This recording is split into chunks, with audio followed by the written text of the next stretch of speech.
Goedenavond, bonsoir. Nous voilà donc à une étape importante de ce processus de budget participatif que nous avons lancé. C'est une première il y a quelques mois maintenant. Malgré la Covid, nous avons décidé de mettre en application le projet de la commune qui était de consacrer un budget de 100 000 € pour des projets proposés et choisis par les citoyennes et les citoyens. La première étape de ce processus a été du 19 octobre au 11 décembre, où les habitantes, les habitants, les collectifs, les associations, des écoles pouvaient déposer un dossier. On a prévu des ateliers d'aide à l'écriture des projets pour pouvoir soutenir aussi celles et ceux qui ne sont pas spécialement habitués à se lancer dans ce type de dynamique. Il y a eu ensuite une deuxième étape qui était l'étude de la recevabilité et de la faisabilité qui a été faite par nos services communaux. Alors, 9 projets, malheureusement, n'ont pas été jugés recevables à cette étape-là, mais par contre, 31 sont restés en lice pour l'étape suivante. Et l'étape suivante, c'était la troisième étape, c'était le vote par les Ixelloises et les Ixellois sur les projets préférés. Il y a eu plus de 1000 votants, et les projets qui ont reçu le plus de votes sont passés à la quatrième étape, où là, nous avions constitué un jury composé de 9 citoyennes et citoyens tirés totalement au sort et de 6 experts qui ont étudié les 20 projets présélectionnés par le vote précédent.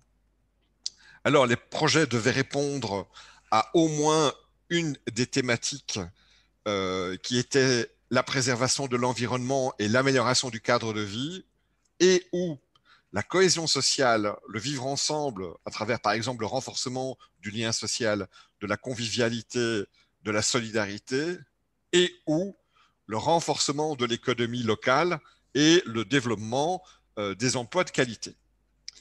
Alors, autre élément qui était pris en considération, c'était la dynamique collective des projets et la contribution au bien commun. Le caractère créatif et innovant des projets a aussi été pris en considération par ce jury, qui était donc un jury dans lequel le politique était totalement absent. Et puis, la vie du projet après sa mise en œuvre, c'est-à-dire le côté structurel ou durable des projets, pour pouvoir justement faire en sorte que chacun des projets qui est choisi puisse vivre le plus longtemps possible.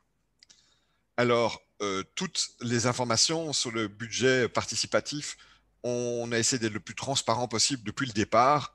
Je remercie toutes celles et ceux et les associations qui nous ont accompagnés aussi pour faire vivre le projet et pour en parler autour d'eux et pour essayer de toucher aussi des publics, encore une fois, qui n'étaient pas spécialement habitués à ce type de démarche. C'est une première, c'est assez émouvant. Et là, aujourd'hui, on a cette étape qui est une étape importante puisqu'on va pouvoir annoncer quels sont les lauréats qui, pour les deux catégories de projets, c'est-à-dire les projets main dans la main, ceux qui seront mis en œuvre avec les services communaux et pour lesquels un budget de maximum 25 000 € était prévu, ou les projets main à la pâte qui sont mis en œuvre directement par les porteurs ou les porteuses de projets et qui pouvaient bénéficier d'un budget à hauteur de 2 500 € au maximum. Ja, goedenavond. Ik ben blij dat ik er even bij mag zijn voor dit belangrijk moment in dit experiment in participatieve democratie van Elsene. Elsene heeft voor het eerst een participatieve begroting gelanceerd in oktober vorig jaar. Het ging eigenlijk om een oproep waarbij 100.000 € ter beschikking gesteld wordt van projecten die voorgesteld worden door de bewoners. Met daarin verschillende fasen in de uitvoering van dat project. En vanaf oktober tot december hebben bewonerscollectieven, verenigingen en scholen projecten kunnen indienen. En er zijn schrijfateliers geweest om hen daarin te begeleiden. De gemeentediensten hebben daarna die projecten onderzocht op hun haalbaarheid en hun ontvankelijkheid. Er zijn helaas 9 projecten afgevallen, maar 31 projecten zijn doorgegaan naar de volgende fase. Dat was een fase waarin alle Elsenaren mochten stemmen voor hun favoriete project. Meer dan 1000 mensen hebben dat ook gedaan. En de meest gekozen projecten, de 20 meest gekozen projecten, zijn dan doorgegaan naar de laatste fase, de 4e, waarin een jury zich over die projecten heeft gebogen. Die jury was samengesteld uit 9 burgers die via een steekproef vertrokken zijn en 6 experten. De jury heeft zijn oordeel uitgebracht over die projecten aan de hand van een aantal criteria. Het eerste criterium was het project moest beantwoorden aan minstens 1 van de thema's en mocht ook niet schadelijk zijn voor de doelstellingen van die thema's. En dat ging dan over milieu en verbetering van leefomgeving, sociale cohesie en samenleven en de lokale economie en kwalitatieve tewerkstelling. Een tweede criterium was de collectieve dynamiek en het algemeen nut. Derde criterium was het creatief en innovatief karakter van de projecten. En het laatste criterium was of het project ook kans had om verder te blijven bestaan na de uitvoering. Al die informatie is te vinden op de website elsene.proximitybelgium.be.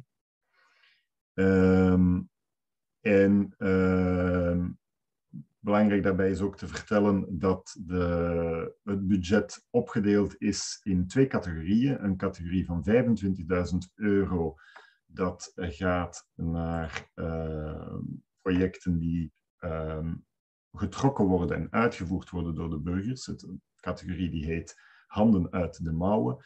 En een categorie van €75.000 die heet hand in hand. Daar gaat het over iets grotere projecten, iets moeilijker uit te voeren projecten. En die worden wel voorgesteld door de burgers, maar uitgevoerd door de gemeentediensten. Alors on arrive maintenant à l'étape qui est quand même très agréable. On va pouvoir annoncer quels sont les 4 qui ont été retenus dans la catégorie main dans la main, qui, je le rappelle, est la catégorie où les projets sont proposés par les citoyennes et les citoyens ou des associations, mais qui seront mis en œuvre par les services communaux et qui pouvaient bénéficier d'un budget jusqu'à €25.000.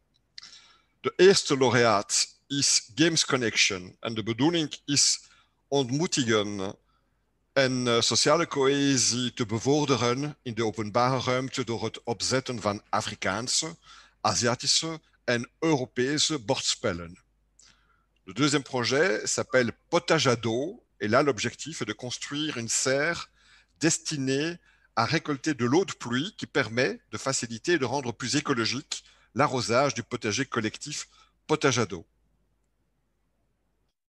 Het derde project heet Vitrines van vroeger herleven vandaag.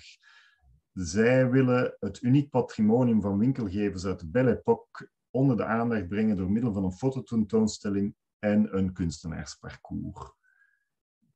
Et le quatrième lauréat, c'est Zine XL, qui veut développer le réseau de la Zine, une monnaie locale bruxelloise, AXL, pour soutenir l'économie locale et le circuit court de qualité bio zéro déchet. Alors nous passons maintenant à la catégorie des projets main à la pâte, qui seront mis en œuvre directement par les porteuses et les porteurs de projets, et dont le budget maximum était de €2.500. Il y a 10 projets qui ont été retenus. En dus de eerste lot is Solidaire Kantine. De bedoeling is een lokaal voedselsolidariteitsnetwerk te creëren en bereide maaltijden gratis delen onder de meest kwetsbare mensen. Le deuxième projet, c'est une chaîne YouTube Plus d'autonomie en ville, dont l'objectif est de présenter sur un ton ludique et instructif des particuliers qui ont, par des petits gestes ou des grandes rénovations, développé plus d'autonomie en ville, en eau, en énergie et en alimentation.